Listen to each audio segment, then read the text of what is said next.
Welcome to this very special episode of my ongoing ARMS lore series. Today's will be especially lengthy, so grab a warm beverage and a bowl of fruit. Let's talk characters! There are a great many characters in the Grand Prix, and they're all very unique, and of course all have their own backstories, some clearer than others, but that's what I'm here for. So, let's start with probably one of the more lore-heavy ones. Then when we make it to SpringTron, we'll start to branch out to other fighters. Master Mummy, also known as the most annoying fighter in Level 7 Grand Prix. There's actually some really interesting story content here. Master Mummy's backstory on the official ARMS website has some vague details to share. It states, with an uncharacteristically buff body for a mummy, this heavyweight shrugs off punches like nothing. All we know about this guy is that one day he woke up at the mausoleum, and now he's entering the Grand Prix. There's a story there. Okay, not much, but digging further, we can see that Biff mentions in several places that Master Mummy is searching for his family. When he wakes up in the mausoleum, having no recollection of what happened to him, he notices his ARMS ability and attempts to find his family by winning the ARMS tournament.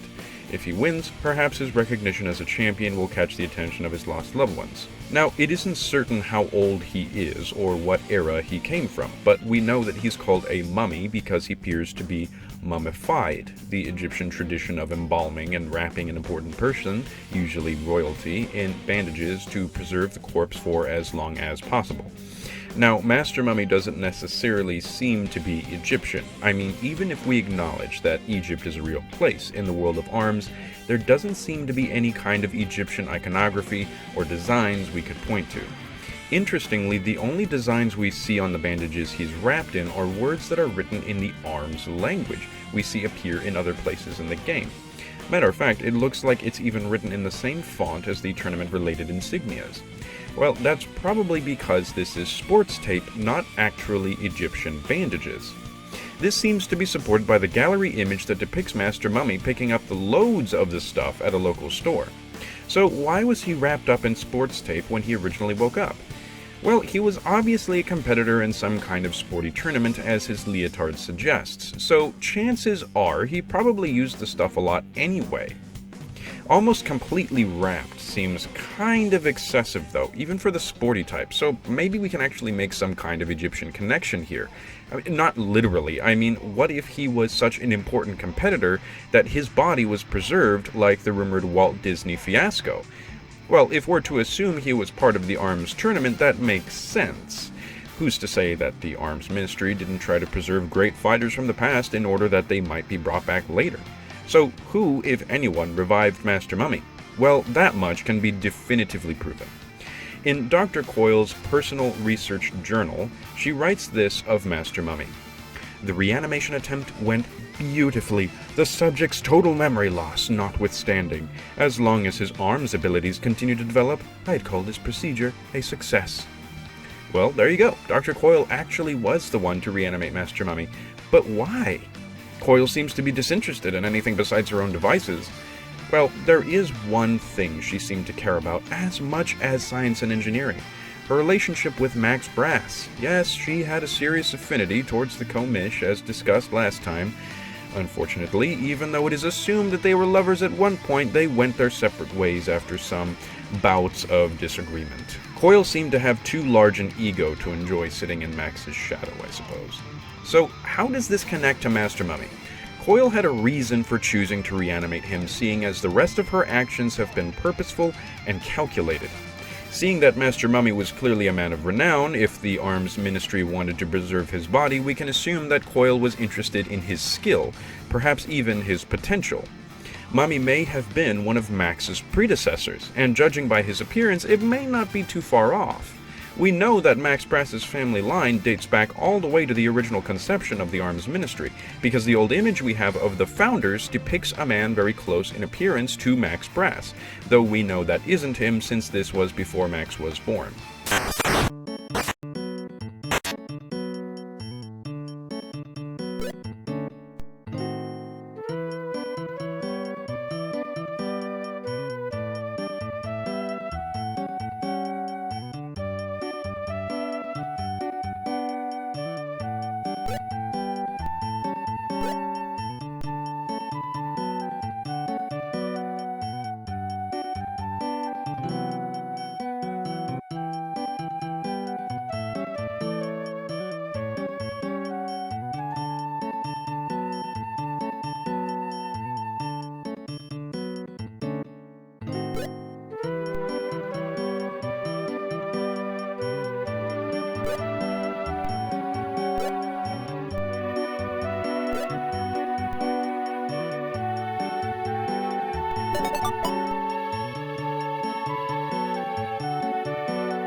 Other small connections have been made between Max and Mummy, like them being paired together frequently in concept art, and both of them having very similar abilities and bulk.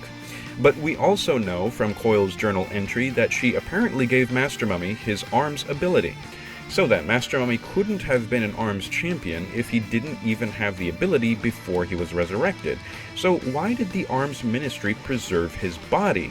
Probably because he was still an incredible fighter, best of his class at the time, and with the developing science surrounding the arms ability, they wanted to preserve him until the day they learned how to control and give out the arms ability to whoever they pleased. So in summary, it seems like this is what's going on. Master Mummy was a historically amazing fighter, predating even the arms ministry. He was alive to witness and maybe partake in the founding of the ministry and was perhaps even an ancestor to Max Brass, and made such a large impact in the fighting world that his body was preserved until the ministry could figure out how to control the arms ability. Fast forward years later, Coyle experiments with arms technology and reanimates Master Mummy, probably having a personal affinity for the Max Brass family line and an appreciation for their tournament prowess, and she gives him the arms ability. When Mummy wakes up, he immediately sets out to find his old family, and apparently finds them, I guess, because they were also preserved and resurrected? I'm honestly not sure about that one. Does this go deeper? Indeed it does! Let's skip to Dr. Coyle really quick, since it seems like she's pretty involved now anyway.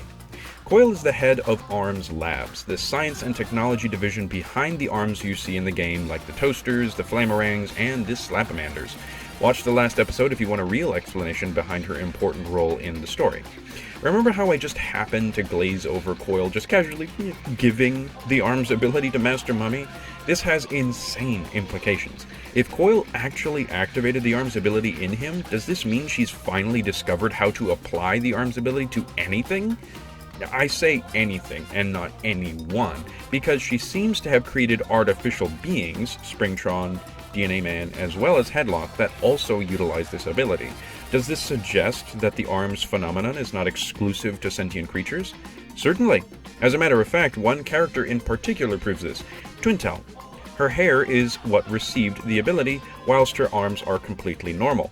This must have intrigued Coyle greatly, since as we covered last time, she sent spies to retrieve hair samples in secret. This discovery may have been a crucial step in the elucidation of how the ability actually works. To further verify this, we've already seen an image in the Dark Horse preview comic that presents a particular tree seemingly also affected by the arms phenomenon. So, in other words, I think it's safe to point out that we've been given many hints that the arms ability does not appear exclusively in humans, or even just animals, but pretty much anything. Now, coming back to our friend Master Mummy, we may know some reasons why Coyle decided to reanimate him. First, we can look at his potential lineage to Max, as well as his sheer popularity and fighting prowess. But Coyle is not one to toil over some kind of work based purely on emotion. Usually everything she does is in the name of some sort of progress. As I just described, Master Mummy was seemingly given the arms ability. This is the first time we've heard of this happening. There's one scientific development that Coyle achieved. Secondly, how was Arms Labs able to discover that the brain works with the irises to activate the arms ability, which served as the basis for the tech behind the masks? Arms Labs could not have been going off of mere conjecture. They most likely needed test subjects that they could dissect in order to look at their brain and eyes from the inside. Who better a candidate for dissection than a preserved corpse? It would explain why Master Mummy has bolts on his head, leftovers from the brain experiments, no doubt. Now, among Coyle's other accomplishments is the creation of SpringTron. SpringTron is Springman's robotic doppelganger. I think it's safe to assume the importance of the Springman title is what led Coyle to be interested in tapping into that power, not to mention Max Brass's family connection to the Springmen. She's a little obsessed, isn't she? Seems all the projects she's involved herself with revolve around Max in some form. Though, at the end of the day, we actually do know her goal for SpringTron's creation. Very similarly to Headlock, SpringTron's website description reads, his metal body is inspired by the popular fighter Springman, and he's packed with the latest advances in fighting technology. With the goal of improving Arms Labs' image by flexing their scientific muscle, he's finally been allowed to step out of the shadows and officially enter the Grand Prix.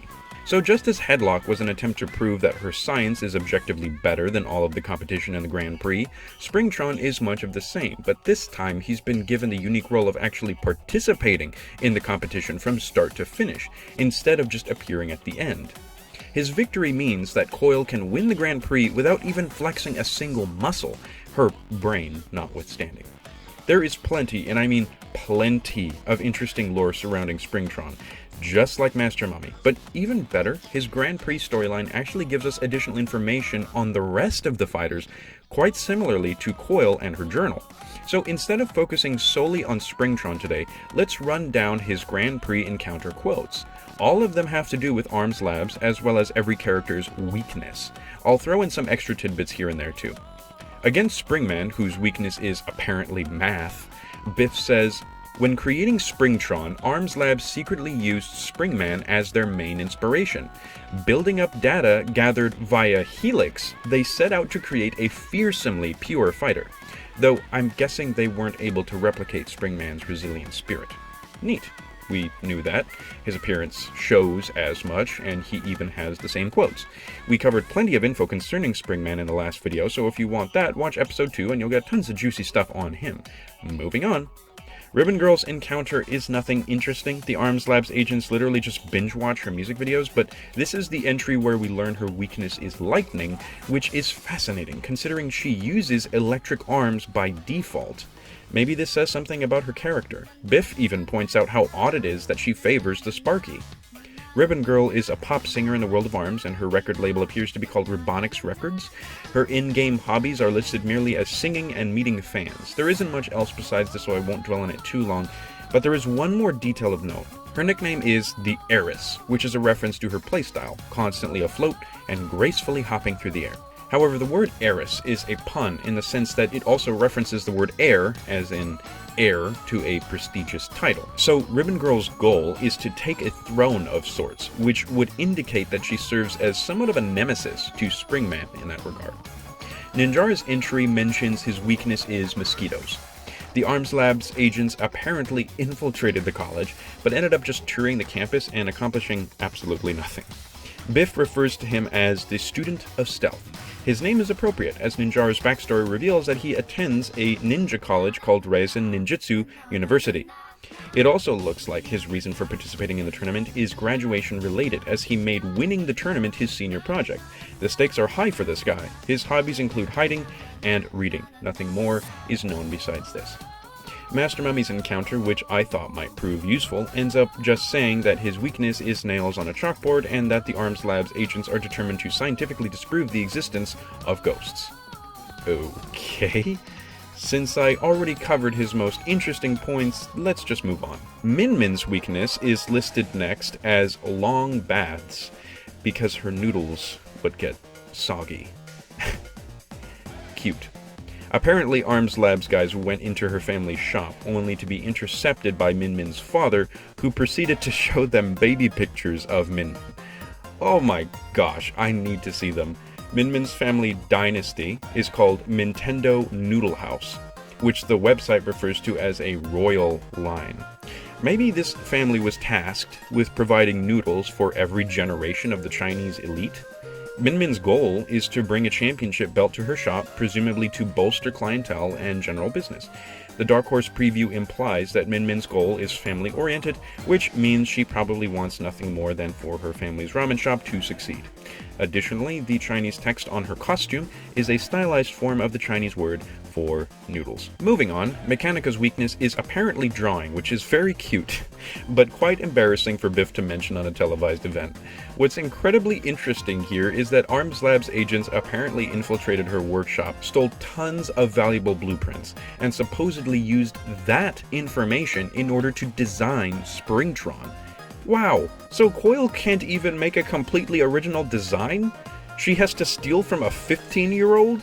We see in a gallery image that she periodically works as a mechanic in the Arms League repairing faulty gear, which again was designed by the Arms Labs. Isn't that something? If that wasn't enough salt on Arms Labs' wounds, there's yet another gallery image of Mechanica repairing SpringTron, Coyle's own creation. It seems Bite, Bark, and Headlock are also in line for repairs. Coyle, of course, looms menacingly in the background. Perhaps she's smirking because she's improving her design secretly based on Mechanica's repairs? Besides being an ultra genius, she also is an ultra fan of Ribbon Girl's music, which Biff states in their encounter with one another, but is also evidenced in this gallery image. Next, Twintel's weakness is stated to be static electricity, since it ruins her hair. The Arms Labs agents are incredibly incompetent again, and they apparently try to infiltrate another one of her movie sets again, but they just ended up being cast as extras in one of her movies. These guys are idiots.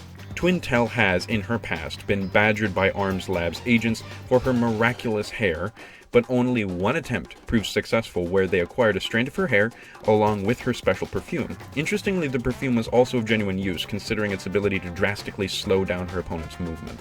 Interesting tidbits include her love for smelling luxurious fragrances, her love for exercise, which can be seen in that gallery image, and the fact that she owns the entire theater stage, as well as all of the cars parked in front of it. Her goals seem to be only aimed at bolstering her already popular image. Bite and Bark's encounter quotes both describe a weakness. Interestingly, he and his dog have two weaknesses. The first is children punching them for fun. It apparently hurts their feelings. And the second is pretty ladies? That's hilarious. There's even a gallery image about it. Look, poor Bark has unsettled his lady with that flashing light on his head.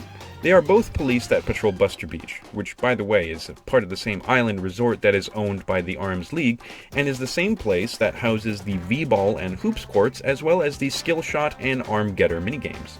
Kid Cobra, whose natural weakness is the mongoose, wait, what? Is it because he's a snake? Is it because he's a snake who wrote Well, despite the research behind this claim seeming to be less than satisfactory, Kid Cobra seems to still quiver at the thought. The Arms Labs guys, as incompetent as they are, miss their chance at actually researching literally the most mysterious and unknown character in the Arms lore, in order that they skate on the snake boards for fun. Again, they're buffoons, but Kid Cobra is actually a really interesting case. Apparently, he's one of the only people on the planet who was born with the ability. His ethnicity is unknown, his face is completely covered, his body looks like an actual snake. I'm gonna be honest, I'm pretty sure this guy's just a snake. Like, just an actual, real snake. Anyway, he also likes making skating videos, and his affiliation is with a group known as the Naja Crew, which I'm sure is just a snake genus. Now, moving on.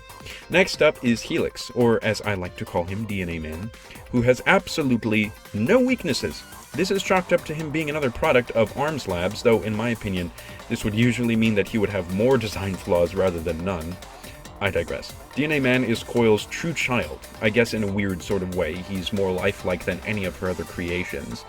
Interestingly enough, she has made many iterations of DNA Man in the past, but it doesn't appear that these other versions are very complex insofar as their intelligence is concerned. Usually the gray ones are depicted doing menial tasks such as holding targets or carrying things for Dr. Coyle, and most importantly, they are not indestructible. According to the game as well as the website, DNA Man is only 2 years old and his hobby is to watch ARMS tournaments. And oh my gosh, his graph goes off the screen!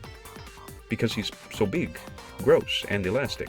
Wow. So anyway, something I forgot to mention is that at some point, sketchy dudes, quote-unquote, tried to infiltrate DNA labs in order to find out his weakness, implying he actually does have a weakness. But why would that drive someone to break into the labs? Doesn't that seem excessive? Is there something about DNA Man that we aren't told? Well, whatever the case, the rest of the story is interrupted by a commercial about Helix juice, which has supposedly a delicious tropical flavor. I always wondered what that stuff tasted like. Nearing the end, we have Lollipop, whose weakness may be black coffee, but the researchers aren't sure. Her stage, Via Dulce, apparently features a very famous cafe called the ARMS Cafe. Interestingly, at the end of the street, another cafe that is owned by ARMS Labs is set up. Biff mentions that ARMS Labs is bankrupt, so they need the funds from anyone foolish enough to go in. Interesting. It makes sense that they're bankrupt considering how inept their staff seem to be, and how it all seems to rest on the shoulders of a single woman whose only goal is self-glory. And by the way, I didn't write this on the script, but apparently Dr. Coyle is the one responsible for taste testing all of their products, which I guess kind of explains why their business isn't that great. Not much else is known of Lollipop, but she seems, based on the gallery images of her, to be an incredibly fun performer, and her goal, as stated on the website and in-game, is to eventually open up a circus of her own with the prize money of the Grand Prix. I've already talked at length about Coyle and Max Brass, but I will say that apparently Max Brass's weakness is green peppers. He just doesn't like them, he thinks they're gross. You know what's funny? I don't think when Coyle decided to go with her new supervillain look, the color green was a coincidental choice based on preference. Pretty sure she took the green peppers thing and ran with it. Anywho, last for today's fighters is Misango. He's an interesting case. I mean, this is so huge, I'm pretty sure I won't have time to cover it all here. I feel as if I may have to return to him in another lore video, but his affiliation is with the Misangans, an ancient tribe of people who live in temples and practice ancient arms techniques. Now, his weakness is just his barefootedness, and the fact that a thumbtack might prove troublesome for him, though it is unlikely he will face this threat in an arms match. Now, actual elite researchers attempted to uncover the secrets found in the Misangan temples, and according to them, the symbols on the floor bear a strong resemblance to modern-day arms fighters. Considering these ruins date back to prehistory, this seems impossible, but one theory is that ancient Misangans could perhaps foretell the future? Still, one thing in symbols doesn't make sense. So yeah, that's consistent. Apparently the arms ability is still a relatively recent phenomenon, so how could it have appeared in ancient temples and prehistoric iconography? Could the Misangans actually look into the future, or does the secret actually lie in those weird spirits he controls? You know, I have a huge theory.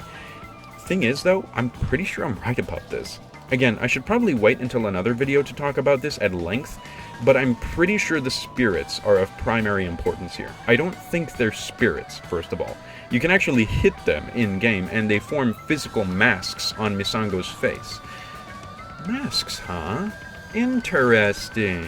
And a result of wearing those masks enhances his arms abilities in particular ways?